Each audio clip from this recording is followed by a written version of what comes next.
How Saudi Arabian Prince Mohammad Salman spends his fortune. Forbes magazine publishes its monthly list of the world's richest men, and in recent editions, more and more Arab sheiks have appeared. The most important one is Mohammed Salman, and in this video we will discover how this Saudi prince spends his fortune. Are you ready?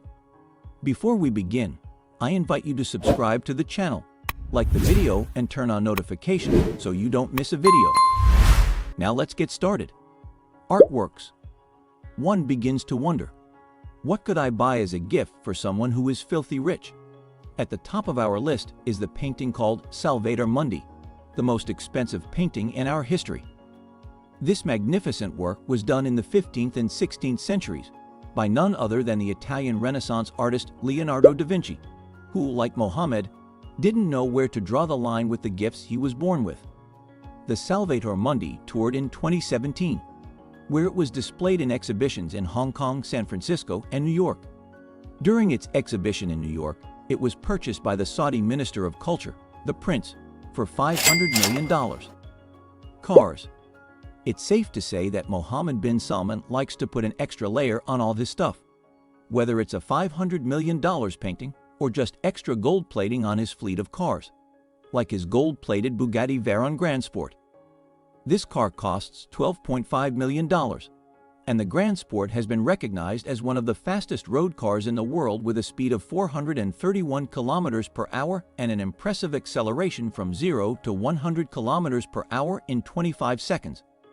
This acceleration is very similar to that of the Lamborghini Aventador SVJ, which it also owns and which goes from 0 to 100 kilometers per hour in 2.8 seconds. In the same way, we can say that his spending on luxury vehicles goes from 0 to 100 in the blink of an eye, since he spent almost $8 million to buy that Lamborghini and, of course, covered it in gold. In fact, he owns a Rolls-Royce Phantom Drawfed Coupe, a Bentley Continental Flying Sport, a Rolls-Royce Phantom Coupe, a Range Rover, and a Mercedes-AMG G63 6X6, for a total of about $36 million. And of course, he covered them all in gold, and even decorated the seats with gold embroidery. Maybe his cars now run on gold instead of gasoline, and if that doesn't make you want to get rich, maybe his magnificent French seat called the Chaton Louis de Ford 100 will. A big man scion. When Prince Salman bought his mansion for $300 million in 2015, it became the world record for the highest purchase of a residential property. But Mohammed Salman didn't stop there. He went to work, hiring the Saudi-born developer to rebuild and redesign the mansion. He fused high-tech facilities and controls with 17th-century craftsmanship to rebuild the property. Over the course of 3 years, more than 131,000 people worked on this 230,670.82 square meter mansion, an average of 120 people per day. Among them were experts who built the house in the style of marble workers, sculpted an imposing statue of Louis XIV, and made molds for the stylish fireplaces. There were also gardeners who designed large areas of French-style parks and gardens, as well as mazes of trees. Excellent painters and decorators were responsible for painting the ceilings of various reception rooms, master suites, and the cupola of the main hall. Magnificent chandeliers illuminate the palace, but these paintings are out of this world. And to think that the Salvator Mundi painting we talked about earlier cost almost twice as much as this enormous estate. Boats. A $500 million painting hangs on the walls of the Shearing yacht. This yacht is gigantic. In fact, it is one of the 10 largest yachts in the world, with a length of 439 feet. The Shearing has an outdoor jacuzzi with automatic lighting on the upper deck, lounge areas, lounges, and bars. On her decks are several staterooms and a master suite, a helipad, and a garage to house her many speedboats and dinghies when the prince wants to come down. But Mohammed Salman really went overboard with a different kind of boat, called Batis One, because this marine monstrosity is valued at $500 million. It was originally built for Russian vodka tycoon Yuri Shefler for $330 million, and in 2014, Bill Gates himself rented the yacht for $5 million a week. Sports teams. Speaking of sports, Prince Salman's latest acquisition is the legendary English soccer club Newcastle United FC, better known as the Magpies. The club operates through the Kingdom of Saudi Arabia's Sovereign Wealth Fund, also known as the Public Investment Fund or PIF. Mohammed was able to purchase the English club for £300 million. The deal took almost 2 years to complete, but finally, we can say that Newcastle is now the richest club in the world because of its owner. GDP has assets of nearly $500 billion. An owner who also has numerous investments in big names like Disney, Uber, Facebook, and Starbucks.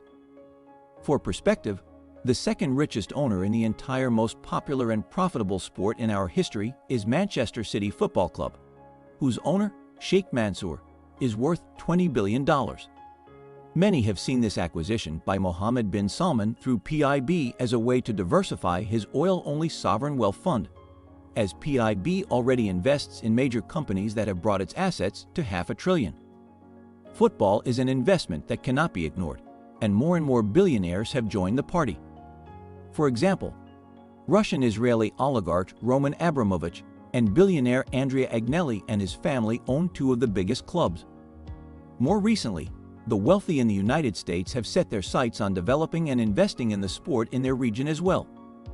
To put the lucrative nature of soccer into perspective, a top club like Manchester United or Chelsea spends more on player salaries in a single year than the entire civilization spends on asteroid defense.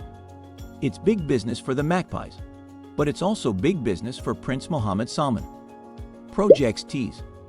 Next on the list is the Prince's new project, a 10,000-room hotel, which would make it the Guinness World Record holder for the largest hotel in the world. This is another project of the Ministry of Finance, and it will cost $3.5 billion to complete.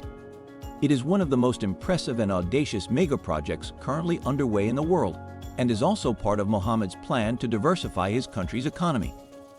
With its location in the city of Mecca, this hotel is perfect for doing business. It will occupy 14 million square meters spread over 12 large towers and 10,000 rooms. Among its facilities are 4 helipads, enough parking for almost 3,000 cars, 70 restaurants, and much more.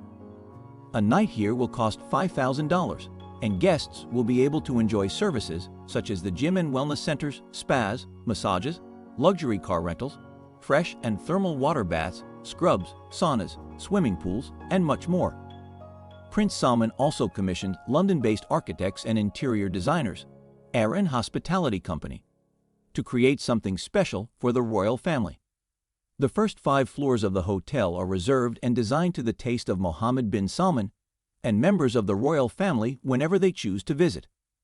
With the wealth at his disposal, the Saudi prince could build a city from scratch, and that's exactly what he's doing. The project is called Align, and the city is called Neon, the most ridiculously ambitious thing ever. First of all, Neon is a smart city whose name comes from 2 words, the Greek word neo, which means new, and the abbreviation of the Arabic word for future. Basically, it's such a futuristic city that it needed 2 names. But seriously, when Mohammed announced the project in October 2017, the plan to create the world's first self-sufficient, advanced, smart, zero-carbon city was very promising.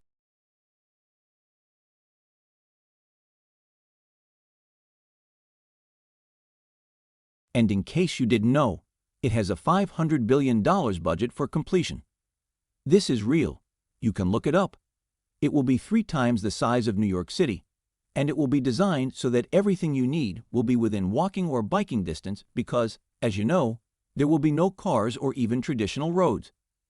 Neon is a place where long-distance transportation will be provided by shared autonomous electric shuttles, high-speed subway systems, and urban air mobility.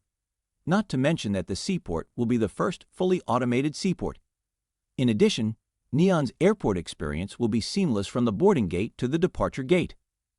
Some sections of the line are already under construction, so it's only a matter of time before the project is completed. And with the question we asked at the beginning of this video, what can you buy as a gift for someone like this with an estate of over $2 million?